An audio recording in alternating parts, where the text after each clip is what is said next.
నమస్కారం సార్. నమస్తే. సార్ పోసానిని ఒక జైలు నుంచి మరో జైలుకి ఇట్లా తిప్పుకుంటూ వెళ్ళడం మనం చూస్తూ ఉన్నాం సార్. లిటరల్‌గా చెప్పాలంటే ఒక ఫుట్‌బాల్ ఆడుకున్నట్టుగా ఆడుకుంటున్నారు ఆయనతోటి.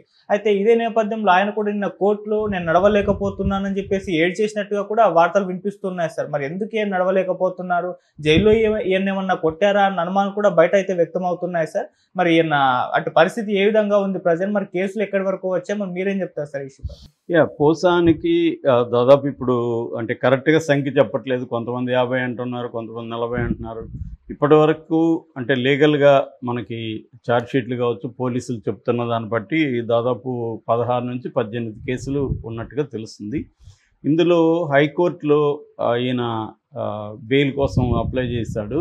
తర్వాత కొన్ని సెక్షన్లు 7 ఏళ్ల కంటే లోపలే ఉన్నాయి కాబట్టి ఆ సెక్షన్లలో అరెస్టు చేయొద్దని చెప్పండి, నోటీసులు ఇస్తే నేను విచారణకు హాజరవుతానని కోర్టుకి విన్నవించుకున్నాడు. కోర్టు దాదాపు 5 కేసుల్లో ఆయనకి రిలీఫ్ ఇచ్చింది.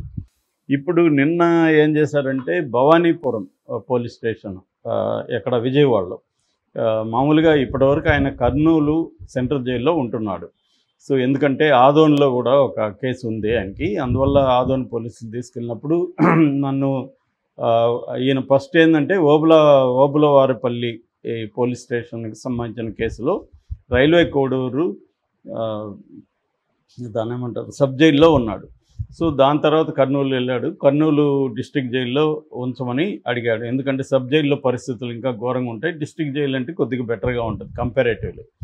సో అక్కడికి ఆయన్ని తీసుకెళ్లారు. ఇప్పుడు ఆయనకి ఓబులవారిపల్లికి సంబంధించిన బెయిల్ కూడా వచ్చింది. బట్ నేను చాలాసార్లు చెప్పినట్టుగా ఈ గవర్నమెంట్ ఏం చేస్తుందంటే ఎవరినైనా అరెస్ట్ చేసినప్పుడు వాళ్ళని మల్టిపుల్ కేసులు పెట్టేయడం, కంప్లైంట్లో లేని సెక్షన్లు పెట్టడం, ఈ కావాలనే దళితుల దగ్గర కంప్లైంట్ ఇచ్చి ఎస్సీ ఎస్టీ యాక్ట్లు పెట్టడం, ఇలాంటి ఒక పద్ధతిని ఎంచుకుంది. అంటే ఎవరిని అరెస్ట్ చేసినా వాళ్ళు త్వరగా ఈ న్యాయ వ్యవస్థ నుంచి బయటపడని ఒక పద్మవ్యూహాన్ని చంద్రబాబు ప్రభుత్వం నిర్మిస్తుంది. అంటే ఒకవైపు ఒక ఇదైతే ఇంకొక వైపు క్లోజ్ అయిపోతుంది. సో అలాగా వాళ్ళని కమ్ముకుంటూ వస్తుంది. ఇందులో ఇప్పుడు ఆల్రెడీ వల్లభనేని వంశీది అదే పరిస్థితి, ఇప్పుడు పోసానిది కూడా అదే పరిస్థితి. సో ప్లాన్డ్గా ఏం చేస్తున్నారంటే కేసుల్ని పాత కేసుల్ని తవ్వడం, కొత్తగా కంప్లైంట్లు ఇప్పించడం, కొత్త కేసులు పెట్టడం, దీంట్లో కోర్టులకు వెళ్ళడం, కోర్టులో నుంచి పీటీ వారెంట్లు తీసుకురావడం. పీటీ వారెంట్ అంటే నేను చెప్పాను ఆల్రెడీ, ప్రిజనర్ ఇన్ ట్రాన్సిట్ అనమాట. ట్రాన్సిట్లో అంటే ఆల్రెడీ జైల్లో ఉన్నప్పుడు ఇంకొక కేసులో అతన్ని కస్టడీకి అన్న అడగచ్చు, లేదా అరెస్టు పెట్టమని అన్న అడగచ్చు. అందువల్ల ఏమవుతుందంటే ఆల్రెడీ ఎగ్జిస్టింగ్ కేసులో బెయిల్ వచ్చిన ఈ పీటీ వారెంట్ ఉన్నప్పుడు అతనికి బెయిల్, ఈ కేసులో బెయిల్ వస్తే కానీ జైలు నుంచి రాడు. సో అట్లాంటి ఒక మెథడ్ ఎన్నుకున్నారు. నిన్న ఆయన్ని భవానీపురం పోలీసులు విజయవాడలో ఉండే చీఫ్ మెట్రోపాలిటన్ పోలీస్ కోర్టులో ప్రవేశపెట్టారు. కోర్టు ఆయన అడిగింది ఏంటి పరిస్థితి, మీరేం చెప్తారని. దాంతో ఆయన ఏం చెప్పుకున్నాడంటే నాకు 2 సార్లు హార్ట్ సర్జరీ అయింది, సో నేను నడవలేకపోతున్నాను అని ఒక గద్గద స్వరం అంటారు కదా, అంటే ఏడుపు గొంతుతో చెప్పుకున్నట్టుగా అర్థమవుతుంది. మనిషి కూడా బాగా డీలా పడిపోయాడని చెప్తున్నారు. అయితే జైల్లో కొట్టుంటే ఆయన కొట్టారని చెప్పేవాడు, కాబట్టి మనం కొట్టలేదని అనుకోవచ్చు. జైల్లో కానీ పోలీస్ స్టేషన్లో కస్టడీకి ఇచ్చినప్పుడు కూడా అడ్వకేట్ సమక్షంలోనే విచారించమని ఈవెన్ నర్సరావుపేట కోర్టు కూడా ఆయనకి పోలీసులకు చెప్పింది. కాబట్టి కొట్టినట్టుగా మనకైతే ఏం ఆధారాలు లేవు. జైల్లో ఏమన్నా అంటే ఒక్కొక్కసారి వాళ్ళు కూడా చెప్పరు, దెబ్బలు తిన్నవాడు భయం ఉంటుంది, నువ్వు కానీ కోర్టులో చెప్తావు మళ్ళీ కొడతామని చెప్తారు. అందువల్ల ఆ భయంతో కూడా చాలామంది పోలీస్ స్టేషన్లో ఉన్నవాళ్ళు, జైల్లో ఉన్నవాళ్ళు బయటికి చెప్పుకోరు. ఎందుకంటే చెప్తే ఇంకా ఎక్కువ కొడతారు. జడ్జిలు కూడా పెద్దగా చెప్పిన ఒకవేళ నాకు కొట్టారంటే కూడా పెద్దవాళ్ళ కేసుల్లో అయితే చూస్తారేమో కానీ కింది స్థాయిలో వాళ్ళు పోలీసుల మీద కంప్లైంట్ ఇచ్చినా కూడా మ్యాజిస్ట్రేట్లు కానీ కింది స్థాయి కోర్టుల జడ్జిలు కానీ దాని మీద పెద్ద సీరియస్గా యాక్షన్ తీసుకోవడం అనేది వెరీ వెరీ రేర్ అనమాట. అందుకని వీళ్ళు ఎలాగో వాళ్ళ మీద ఏం తీసుకోరు, మహా అంటే ఏం చేస్తారు, పోలీసులను సస్పెండ్ చేయబోతారు, అంతకంటే ఏం జరగదు. వాళ్ళు కక్ష పెట్టుకొని ఇంకా కొడతారు, లేదో చంపేని కూడా చంపేయచ్చు, పారిపోతున్నాడు అని చెప్పి చంపేయచ్చు, ఏమన్నా జరగచ్చు అన్న ఒక భయం అయితే కింది స్థాయి వాళ్ళలో ఉంటుంది.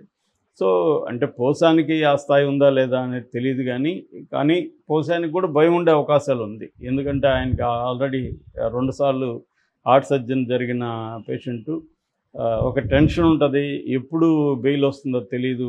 అట్లాగే జైల్లో కూడా ఆయనకి పరిస్థితులు ఘోరంగానే ఉంటాయి. ఎందుకంటే ఇప్పుడు ఈ మామూలుగా మనం ఏదో ఒక ఆర్థిక నేరం ఇంకోటో చేసి ఒక మామూలుగా ఖైదీగా పోయినామంటే మన దగ్గర డబ్బులు ఉంటే జైల్లో కొంత వసతులు ఉన్న వాటిలో బెటర్ వసతుల్ని మనం పొందొచ్చు.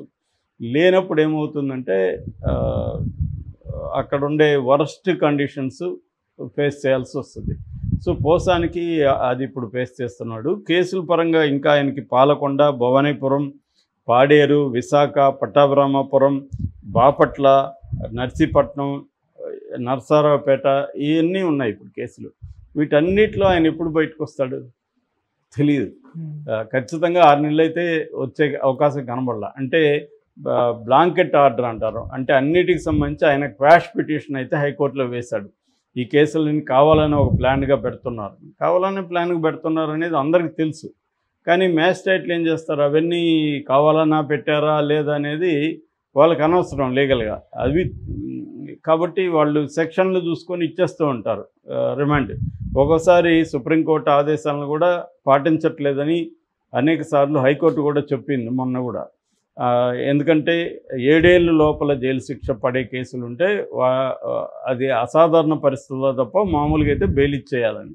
అసాధారణ పరిస్థితులు అంటే ఏంటి, ఈ వ్యక్తి సాక్షుల్ని ఏమన్నా ప్రభావితం చేస్తాడా, లేకపోతే ప్రలోభపరుస్తాడా, లేకపోతే సాక్ష్యాధారాలను ఏమన్నా తారుమారు చేస్తాడా, లేకపోతే విదేశాలకు పారిపోతాడా అన్న పరిస్థితుల్లో మాత్రమే జైల్లోకి పెట్టాలి తప్ప అదర్వైజ్ జైలు అవసరం లేదు, అసలు అరెస్టు అవసరం లేదనేది మామూలుగా కోర్టుకి తీసుకురాగానే బెయిల్ ఇచ్చేయచ్చు అనేది హైకోర్టు కూడా చెప్పింది మొన్న. దీన్ని మేము కూడా పరిశీలిస్తామని చెప్పింది. కాకపోతే ఏంటంటే మన దేశంలో పరిస్థితి ఏంటంటే దాదాపు 5 కోట్ల కేసులు పెండింగ్లో ఉంటాయి. ఒక సుప్రీంకోర్టులోనే 55,000 కేసులు పెండింగ్లో ఉన్నాయి. అందువల్ల కోర్టు కూడా అన్నిటి మీద దృష్టి పెట్టి నిర్ణయాలు తీసుకోవడం అనేది సాధ్యం కాదు. సో అందుకని ఇవన్నీ తెలుసు కాబట్టి గవర్నమెంట్ ఏం చేస్తుందంటే ప్లాన్డ్గా లోకేష్ ఆధ్వర్యంలో ఎవరెవరిని వేధించదలుచుకున్నారో వాళ్ళ మీద మల్టిపుల్ కేసులు పెట్టుకోవడం, సెక్షన్లో లేని కేసులు పెట్టించేయడం, అవన్నీ మళ్ళీ కదా కోర్టులో తేలాలి. సో ఇవన్నీ కోర్టులో తేలేకాడి పుణ్యకాలం గడిచిపోతుంది. ఇది ప్లాన్ అనమాట. ఈ ప్లాన్ని ఇప్పుడు పకడ్బందీగా డే 1 నుంచి కూడా తెలుగుదేశం కూటమి ప్రభుత్వం అమలు చేస్తుంది. నేను చాలాసార్లు చెప్పాను, వైసీపీ ప్రభుత్వం కూడా ఇదే అమలు చేస్తుంది. గతంలో చింతమనేని ప్రభాకర్ లాంటి వాళ్ళ మీద ఇట్లాగే మల్టిపుల్ కేసులు పెట్టింది. కానీ వైసీపీతో పోలిస్తే ఇన్ టర్మ్స్ ఆఫ్ డిగ్రీలో కానీ ప్లానింగ్లో కానీ చాలా చాలా ఎక్కువగా ఈ ప్రభుత్వం చేస్తున్నట్టుగా చెప్పచ్చు. Okay sir. రెండవది ఏంటంటే పోసాని కృష్ణమురళి నోటిదోల అందరికీ తెలుసు. తనకి విచిత్రమే ఉంటే సినిమా ఇండస్ట్రీలో అతను 100 సినిమాల పైన మాటలు రాశాడు, సినిమా డైరెక్ట్ చేశాడు, 100 సినిమాల పైన నటించాడు. ఇవన్నీ చేసినా కూడా ఇండస్ట్రీలో ఒక్క సపోర్ట్ కూడా అతనికి కనబడాలి. అయ్యోమన్నోళ్ళు ఎవరూ లేరు. సో దానికి ప్రధాన కారణం అతని యాటిట్యూడు. అతను నాకేంటి, నేను నా ఇష్టం వచ్చినట్టు ఉంటాను అనుకోవడం. నేను చాలాసార్లు చెప్తాను, ఎవడిష్టం వచ్చినట్టు ఇక్కడ ఉండలేడు బాబు అని. అది నమ్ముతుంటారు కొంతమంది, నా ఇష్టం వచ్చినట్టు ఉంటాను. అది ఒక భ్రమ. ఆ భ్రమ అప్పుడప్పుడు తొలగిపోతుంది. ఇప్పుడైనా పోసాని లాంటి వాళ్ళని చూసి తెలుగుదేశం జనసేన నాయకులు కూడా నోరు అదుపులో పెట్టుకోవడం అవసరం. ఇప్పుడు వీళ్ళు మనకు అధికారం ఉంది కదా రెచ్చిపోతాను. మొన్న కూడా చూస్తే కిరాక్ కారుపై ఎలా